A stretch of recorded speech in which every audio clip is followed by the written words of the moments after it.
Welcome back नाज़रीन, thank you very much कि आप स्क्रीन के पास ही हैं, आप कहीं गए नहीं हैं। यकीनन आप हमारी गुफ्तगू में बहुत महजूज हो रहे होंगे। बात जारी रहेगी आज के मेहमान के साथ। हुजूर, मैंने सुना कि फैसलाबाद में आपने कोई बाइबल स्कूल या कोई सेमिनरी टाइप या इस तरह का कोई अदारा खोला हुआ है जहां पर लोग खुदा के कलाम को सीखते हैं, क्या ऐसा ही है? जी, ये एक्चुअल ये भी एक एक्सपीरियंस है जिसको किया गया। जी क्योंकि मैं ये देख रहा था कि हमारे जो पास्टर साहबान हैं, जब वो सरमन देते हैं तो उनके पास एक ही ट्रेंड है कि वो जो पुराने बुज़ुर्गों ने दिया उसके हेडिंग बना लिए, हेडिंग के साथ साथ जो है वो आगे उसको एक्सप्लेन करते गए, और उससे फिर इस तरह से अगर वो कोई पैराबल दे रहे हैं, तमसील दे रहे हैं, तो तमसील को भी उसी तरह से कहानी बना के तो उसको पेश कर रहे हैं। तो हमने प्रेसिडेंट चर्च ऑफ पाकिस्तान के प्लेटफॉर्म पे इस चीज़ को सोचा कि हमें उन अपने पहले पासबान को थोड़ा रिफ्रेशर कोर्स देना है। तो मैंने उस रिफ्रेशर कोर्स को शुरू करके तो उन्हें मैंने बिल्कुल एक बनाया है कि सरमन किस तरह से हम दे सकते हैं। अच्छा।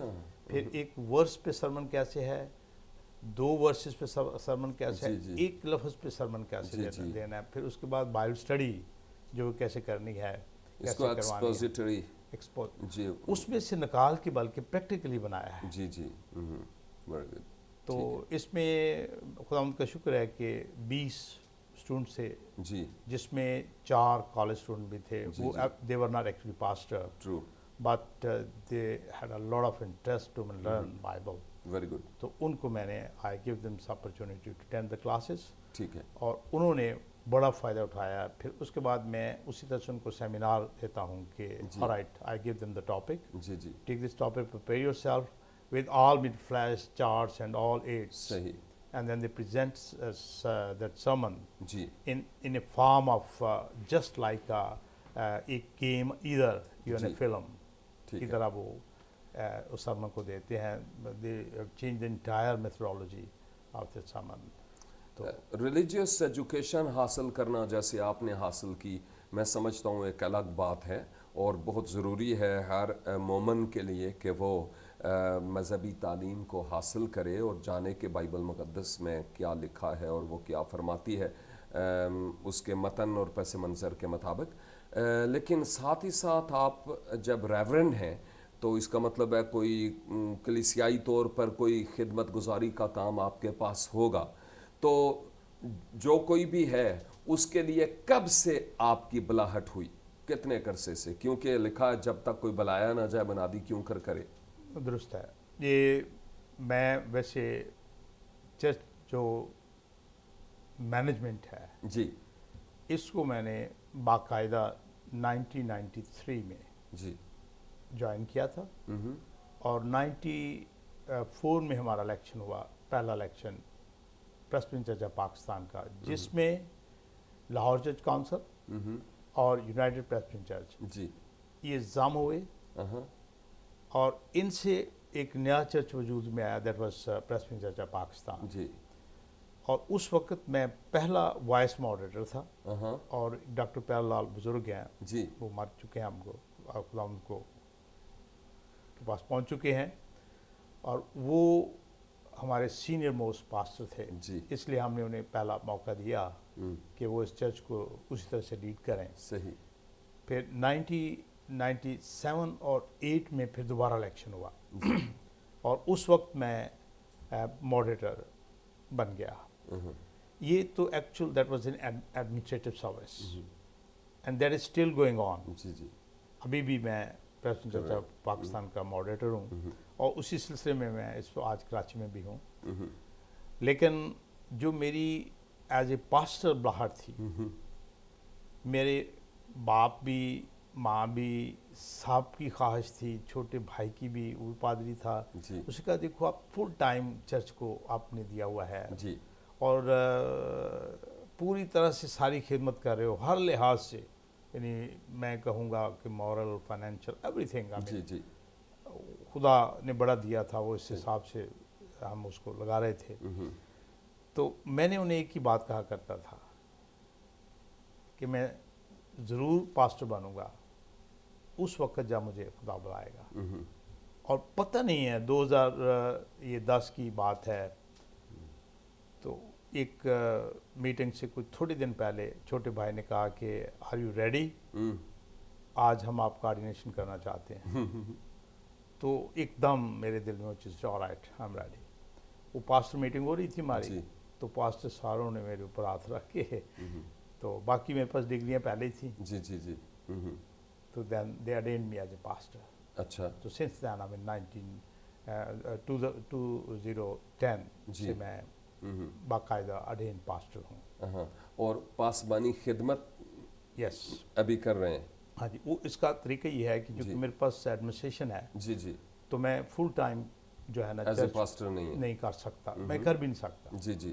تو میں کرنا بھی نہیں چاہتا کہ جو چیز میں پورا ٹائم نہیں دے سکتا، I don't want take that. لیکن میں یہ کرتا ہوں کہ جتنی میجر چرچز ہیں، میں کئی سنڈے کسی چرچ میں، کسی سنڈے کسی چرچ میں میں جا کے تو سرمن دیتا ہوں، حوصلہ افزائی کرتے ہیں ہاں ان کے ساتھ ملتا ہوں. اس طرح سے میرا اسپیشلی جو ہوتا ہے 2 دن ہفتے میں، یہ پورے پاکستان کے لیے ہوتے ہیں. پنجاب کے لیے اسپیشلی میں جو میری میجر وزٹس ہیں وہ میاں والی، سرگودا، سیالکوٹ، جہلم، راولپنڈی، اسلام آباد، ناروال، پسرور، قصور، لاہور، ان میں اکثر وزٹ کرتا ہوں اور چرچز کو جا کے تو میں سرمن بھی دیتا ہوں. ٹھیک ہے. چرچ کی جو خدمات منتظم کی حیثیت سے اور ایک لحاظ سے اوورسیئر کے اعتبار سے جو آپ خدمات کر رہے ہیں، ان تمام تر خدمات کے مطابق جو موجودہ چرچ کی حالت ہے، اسپرچل حالت ہے، اس کے بارے میں آپ کیا سمجھتے ہیں کہ کہاں تک صحیح جا رہی ہے یا نہیں ہے، یا کمی ہے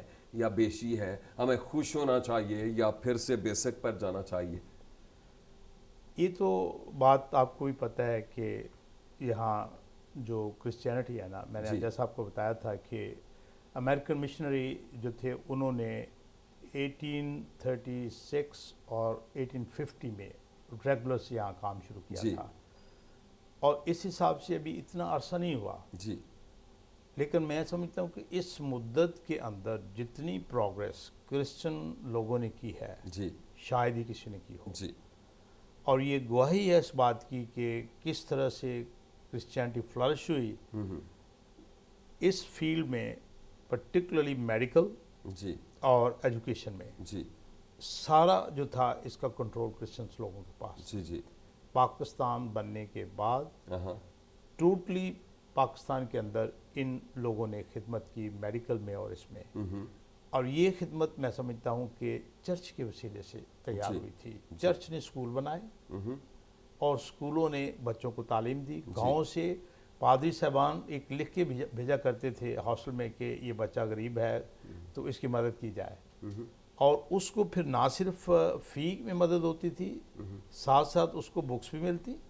اور اگر وہ کسی ٹریننگ میں جاتا ہے تو وہ جو انگریز ہوتے تھے امریکنز، وہ ان کو باقاعدہ وہاں سپورٹ کر دے تاکہ وہ اس کی جو ہے مکمل ہو.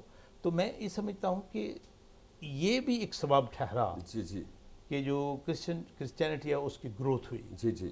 اور میں صرف خالی یہ نہیں سمجھتا کہ Bible, because we need to build character building. اور جب اسکولوں نے کریکٹر بلڈنگ کیسے کی کہ ہم اسکول میں جاتے تھے، باقاعدہ بائبل پڑھتے، اور جیسا بھی میں بتا رہا تھا کہ ہمیں ٹریننگ یہاں تک بھی دی گئی کہ تم جاؤ اور سرمن دو اور لوگوں کو بائبل سکھاؤ. یعنی اس سے بھی کرسچینٹی مضبوط ہوئی. پھر ہر ادارہ، جتنے بھی کرسچن ادارے تھے، وہاں باقاعدہ صبح جو ہے وہ اسمبلی ہوتی، اسمبلی میں باقاعدہ بائبل پڑھی جاتی، 5-10 منٹ کا سرمن ہوتا.